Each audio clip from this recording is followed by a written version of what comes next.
अस्सलाम वालेकुम। हमारी टेंसेस की सीरीज़ कंप्लीट हो चुकी है, तो आज हम एक नई सीरीज़ स्टार्ट करने जा रहे हैं जिसका नाम है एक्टिव एंड पैसिव वॉइस।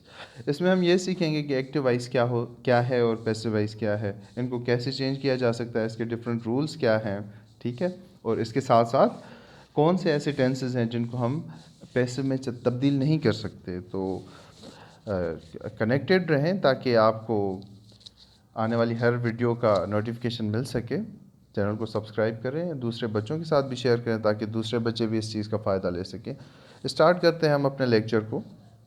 सबसे पहले समझना ये ज़रूरी है कि एक्टिव वॉइस क्या होता है। याद रखिएगा बच्चों, एक्टिव वॉइस हम ऐसे सेंटेंस को कहते हैं जिसका सब्जेक्ट जो है वो डायरेक्टली ऑब्जेक्ट पे एक्ट करे, ठीक है। जैसे कि यहाँ पे एक एग्जांपल लिखी हुई है, दे फिनिश द वर्क। अब दे यहाँ पे सब्जेक्ट है, वर्क जो है वो ऑब्जेक्ट है। यहाँ पे हम देख रहे हैं कि सब्जेक्ट का डायरेक्टली इम्पेक्ट ऑब्जेक्ट पे पड़ रहा है, ठीक है। ये एक्शन है, डायरेक्टली एक्शन कर रहा है, किस पे एक्ट कर रहा है, अपने ऑब्जेक्ट पे।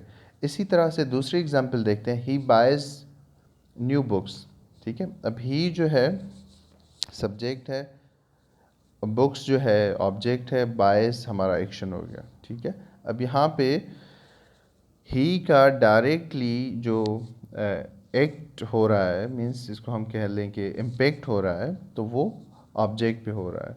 तो एक्टिव वॉइस में हमेशा सब्जेक्ट का ऑब्जेक्ट पे डायरेक्टली एक्शन होता है, ठीक है बच्चों। इसी तरह से जो पैसिव वॉइस होता है वो इसका कंप्लीटली अपोजिट होता है। यहाँ पे सब्जेक्ट पे ही काम किया जाता है। एग्जाम्पल को देख के समझ लेते हैं। यहाँ पे डेफिनेशन मैंने लिखी हुई है, आप इन चीज़ों को तो वीडियो रोक के पढ़ सकते हैं। इसके बाद भी अगर कोई कन्फ्यूजन है तो मुझे आप कमेंट बॉक्स में बता सकते हैं, या डिस्क्रिप्शन बॉक्स में मेरा नंबर गिवन होता है, कॉन्टैक्ट नंबर, तो आप मुझसे रब्ता कर सकते हैं। आपके फीडबैक को मैं अप्रिशिएट करूँगा। यहाँ पे लिखा हुआ है, एग्जाम्पल लिखी हुई है, the work was finish by them, ठीक है। अब यहाँ पे वर्क जो है, ये वर्क, ये सब्जेक्ट है और ऑब्जेक्ट यहाँ पे देम है, ठीक है। समझना इस चीज़ को ज़रूरी है कि सब्जेक्ट पे डायरेक्टली इम्पेक्ट हो रहा है। अब यहाँ पे पूरा काम जो है सब्जेक्ट पे हो रहा है। वर्क वॉज फिनिश्ड, अब जो एक्शन हुआ है फिनिश, वो वर्क पे हुआ है, ठीक है। ऐसे सेंटेंसेस जहाँ पे सब्जेक्ट पे एक्शन हो, तो ऐसे सेंटेंसेस को पैसिव वॉइस कहा जाता है। इसके कुछ रूल्स होते हैं, इसके रूल्स को समझना ज़रूरी है, वरना आपको पैसिव एंड एक्टिव वॉइस तो कभी आएगा ही नहीं। सबसे पहला रूल है डायरेक्ट ऑब्जेक्ट होना चाहिए। डायरेक्ट ऑब्जेक्ट मतलब, जैसे फर्स्ट एग्जांपल लिखी हुई है यहाँ पे, मैं हाईलाइट कर देता हूँ। This is the first example, they study grammar, ठीक है बच्चों। अब अगर जिसका जो फर्स्ट रूल कहता है, उसके तहत जो डायरेक्ट ऑब्जेक्ट होगा किसी भी एक्टिव वॉइस में, तो हम उसका पैसिव बना सकते हैं। जैसे दे स्टडी ग्रामर, ठीक है। अब दे का डायरेक्टली इम्पेक्ट है ग्रामर पे। दे जो एक्शन परफॉर्म कर रहा है, स्टडी, वो ग्रामर पे उसका असर हो रहा है। तो यहाँ से हम समझ सकते हैं जो ग्रामर है इसी सेंटेंस में, वो डायरेक्ट ऑब्जेक्ट है। तो ऐसे सेंटेंसेस या ऐसे एक्टिव वॉइस के सेंटेंसेस जिनमें डायरेक्ट ऑब्जेक्ट हो, तो ऐसे सेंटेंसेस को पैसिव में कन्वर्ट किया जा सकता है, ठीक है बच्चों। अब दूसरा इसका जो रूल है वो ये है कि आप जब भी किसी एक्टिव वॉइस को, ये एक्टिव वॉइस का एक सेंटेंस है, उसको पैसिव वॉइस में कन्वर्ट करेंगे, तो आपने हमेशा जो सब्जेक्ट है उसको तो आप कन्वर्ट करते ही हैं। जैसे हमने यहाँ पे आई एक सब्जेक्ट है, तो हमने मी में कन्वर्ट किया हुआ है। ये फर्स्ट वाला एक्टिव वॉइस है और सेकंड वाला सेंटेंस पैसिव वॉइस है।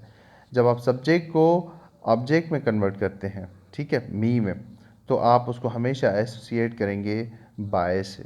अगर आप बाय से एसोसिएट नहीं करते तो आपका सेंटेंस गलत हो जाएगा।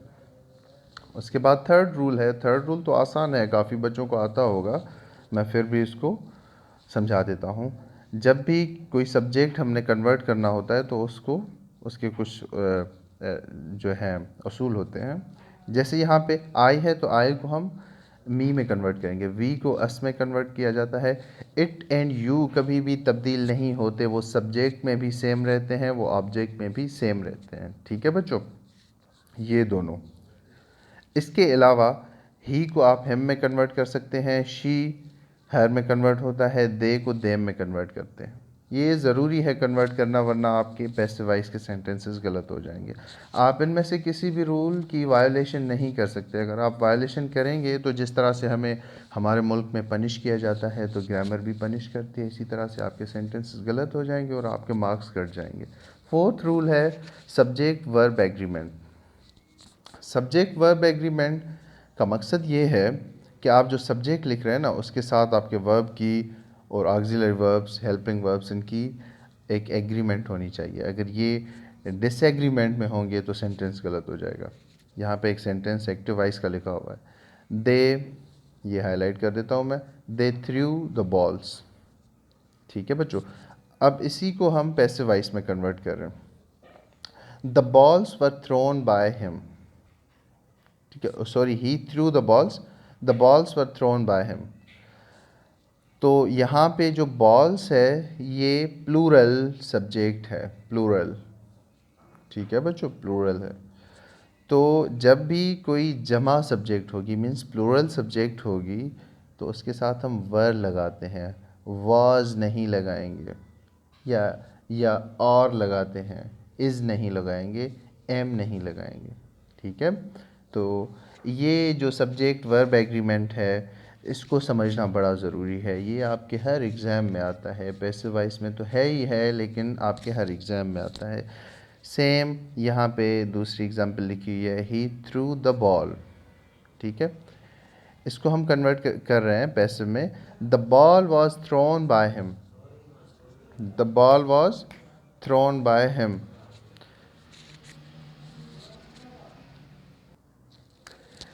तो इसमें जो जो बॉल है वो सिंगुलर है।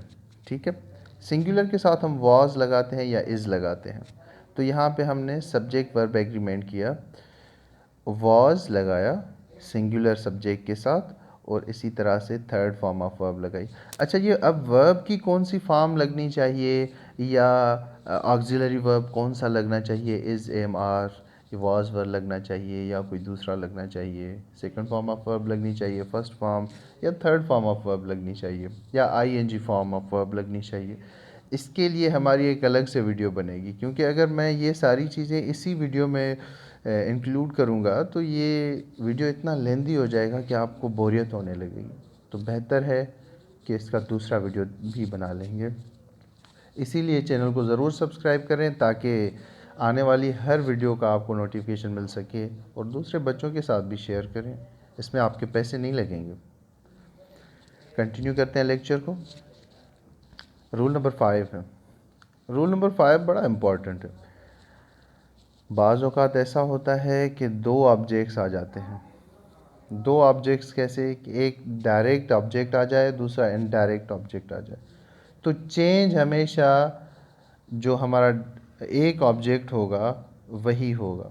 मीन्स कोई भी आप एक ऑब्जेक्ट चेंज कर सकते हैं, दूसरा नहीं चेंज कर सकते। जैसे कि यहाँ पे लिखा हुआ है she gave me a laptop. अब यहाँ पे दो ऑब्जेक्ट हैं, एक मी है, दूसरा अ लैपटॉप। ठीक है, अब यहाँ पे मी जो है ये इनडायरेक्ट ऑब्जेक्ट है हमारा, और लैपटॉप जो है वो डायरेक्ट ऑब्जेक्ट है। अब इनडायरेक्ट और डायरेक्ट कैसे है, यहाँ पे देखें सब्जेक्ट है और दूसरा हमारा एक्शन है, गेव। सब्जेक्ट शी, गेव हमारा एक्शन हो गया। गेव का डायरेक्ट इम्पैक्ट लैपटॉप पे पड़ रहा है। ठीक है, वो डायरेक्ट ही एक जो एक्शन परफॉर्म कर रही है, शी जो परफॉर्म कर रही है एक्शन, वो लैपटॉप पे कर रही है, वो लैपटॉप दे रही है। ठीक है, उसके बाद देख रहे हैं हम कि वो मुझे दे रही है, आपको दे रही है, किसी और को दे रही है। ठीक है, इसी वजह से हम कहेंगे जिस पे डायरेक्ट इम्पैक्ट पड़े ऑब्जेक्ट का, तो उसको हम डायरेक्ट ऑब्जेक्ट कहते हैं। जिस पे इनडायरेक्ट इम्पैक्ट पड़े, मीन्स कोई डायरेक्ट इम्पैक्ट नहीं है, तो उसको हम इनडायरेक्ट ऑब्जेक्ट कहते हैं। यहाँ पे इसीलिए मी जो है वो इनडायरेक्ट ऑब्जेक्ट है, और लैपटॉप जो है वो डायरेक्ट ऑब्जेक्ट है। तो इसको हम कन्वर्ट करते हैं पैसिव वॉइस में। I was given a laptop bye her. ठीक है, अब यहाँ पे देखें हमने एक ही चीज़ को, एक ही ऑब्जेक्ट को कन्वर्ट किया है, ये सेम है वहीं पे। I was given a laptop bye her. ठीक है, मी को कन्वर्ट कर दिया आई में। अब इसी को, ये भी सही है। अगर इसी की दूसरी फॉर्म देखें, a laptop was given to me by her. ठीक है, अब यहाँ पे लैपटॉप को हमने कन्वर्ट किया, ऑब्जेक्ट से लेकर सब्जेक्ट पे रख दिया।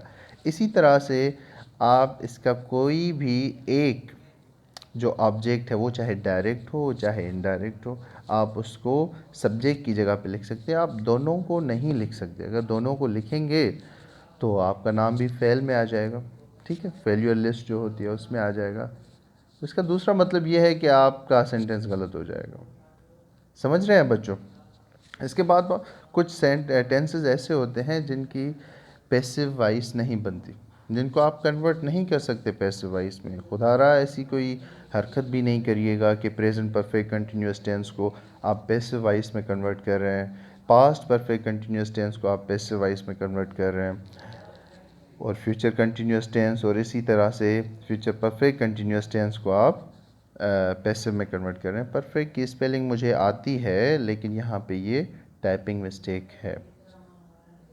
ठीक है बच्चों, तो अगर आप इन टेंसेस को पैसिव वॉइस में कन्वर्ट करते हैं तो आपका जो एग्ज़ामिनर होगा वो आपको, आपकी जो सक्सेसफुल एक डेस्टिनेशन है, ठीक है, सक्सेस को आपकी वो फेलियर में कन्वर्ट कर देगा, आपको फेल कर देगा, क्योंकि ये चीज़ें आप नहीं कर सकते वहाँ पे। ठीक है बच्चों, ये ग्रामर के रूल्स हैं, आप इनकी वायलेशन नहीं कर सकते कभी भी।